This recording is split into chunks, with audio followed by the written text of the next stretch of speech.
நான் வந்து அம்மா வீட்லேருந்து வீட்டுக்கு வர வழியிலே பார்த்திங்கன்னா, ஒரு சின்னதாக வந்து ஒரு நர்சரி ஒன்று பார்த்தேங்க. அந்த நர்சரியில் பார்த்திங்கன்னா, இப்போ வந்து ஃபுல்லாக மழை சீசன்றதுனால நிறைய ரோஸ் செடி இல்ல. பட் கொஞ்சம் ரோஜா செடிகள் தான் வச்சுருந்தாங்க.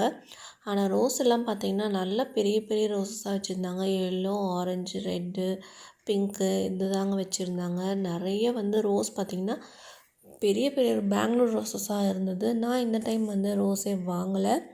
பட் ரோஜா செடி தான் வாங்கலான்னு போயிருந்தேன். பட் எல்லா கலரும் இருக்கிறதுனால நான் ரோஸ் செடி வாங்கலைங்க. ரோஜா செடி மெயின்டைன் பண்ணுறது ரொம்பவே வந்து நம்ம பார்த்து பார்த்து மெயின்டைன் பண்ணணும். அப்போ தான் நமக்கு வந்து இது வந்து ரோஜா செடி வந்து பூக்கள் வைக்கும். குழந்தைங்கள பார்த்துக்கிற மாதிரி இதுக்கு பார்க்கணும். ஃபெர்டிலைசர்ஸும் பார்த்திங்கன்னா நிறையா வந்து நம்ம பார்த்து பார்த்து இதுக்கு கொடுக்கணும். ஸோ அதுக்காக நிறைய ரோஜா செடி இருக்கிறதுனால அதை வந்து அதுவே நம்ம வந்து மெயின்டைன் பண்ணலாம். இன்னும் மாற்றி வாங்கிட்டு போயிட்டே இருந்தால் அம்மா அப்பாவும் திட்டுறாங்க. ஸோ அதுக்காக நான் இந்த முறை ரோஜா செடி வாங்கலை. ஸோ 2 செண்பக பூச்செடி வந்து நான் பார்த்திங்கன்னா இங்கேருந்து தான் நான் வாங்கிட்டு போயிருந்தேன். அம்மாவுக்கு வந்து ரொம்பவே செண்பக பூச்செடி வந்து பிடிக்கும்.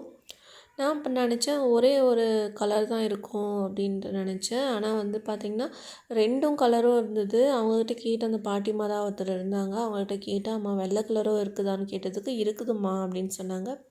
ஸோ 2 செண்பக பூச்செடியும் நான் வாங்கி எடுத்துக்கிட்டேங்க. ப்ரைஸ் பார்த்திங்கன்னா ஜஸ்ட்டு வந்து ஒரு ரூ. 60 தாங்க சொன்னாங்க. நான் ஆன்லைன்லேயும் பார்த்துட்டேன், நிறையா நர்சரிக்கும் போய் பார்த்துட்டேன். 250, 300 சொல்லுவாங்க. ஆனால் இந்த நர்சரியில் பார்த்தீங்கன்னா ரூ. 60 தான் சொன்னாங்க. எனக்கு ரொம்பவே ஆச்சரியமாகி போச்சு.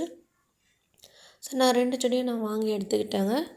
ரோஸ் தான் வாங்கினேன் போனேன். பட் கலெக்ஷன்ஸ் வந்து நான் கம்மியாக இருந்தது. அதுவும் இல்லாமல் எங்கள் வீட்டில் எங்கள் அப்பா அம்மா பார்த்திங்கன்னா, ஏதாவது ரோஜா செடி வாங்கிட்டு வந்து அப்படியே ரோஜா செடியோடு நீ வெளியே அப்படியே போயிடணும், வீட்டுக்கு வரக்கூடாதுன்னு சொல்லிட்டாங்க. ஸோ நான் அதுக்கு பயந்துட்டு இந்த செடியை நான் பார்த்து பார்த்து பயந்து தாங்க வாங்கினேன். பட் எங்கள் அம்மாவுக்கு பிடிக்குன்றதுனால அமைதியாகிட்டாங்க, எதுவுமே சொல்லலை. ஸோ அதை வந்து நம்ம பாட்டிங் பண்ணி மாடி தோட்டத்தில் வைக்கலான்னு பிளான் பண்ணிட்டோம். அம்மா வந்து இடத்துல கீழே தரையில் வச்சிடலான்னாங்க. வேண்டாம் வேண்டாம் மாடியிலே வச்சுக்கலான்னு சொல்லிவிட்டு ஒரு 2 தண்ணி கேன் வாங்கலாம் அப்படின்ட்டு அந்த கேனெல்லாம் விற்க வாங்கப்பாங்க அந்த கடைக்கு போயிட்டு அங்கேயே ஒரு 2 கேன் சூஸ் பண்ணி அங்கேயே கட் பண்ணி கொடுக்க சொன்னோம். அவங்களும் வந்து கட் பண்ணி கொடுத்துட்டாங்க. நான் 2 கேனும் கொண்டு வந்து நல்லா கொஞ்சம் வாஷ் பண்ணி எடுத்துகிட்டு வீட்டில் இருந்த தோட்டத்து மண், அப்புறம் காய்கறி கழிவு இதெல்லாம் வந்து நான் உரம் பண்ணி வச்சுருந்தேன். அது அப்புறம் மண்புழு உரம், அப்புறம் தொழு உரம் இதெல்லாம் போட்டு கொஞ்சம் மாட்டு சாணம் போட்டு எல்லாமே போட்டு வச்சுட்டேங்க. எப்படி வளருதுன்னு பார்க்கலாம்.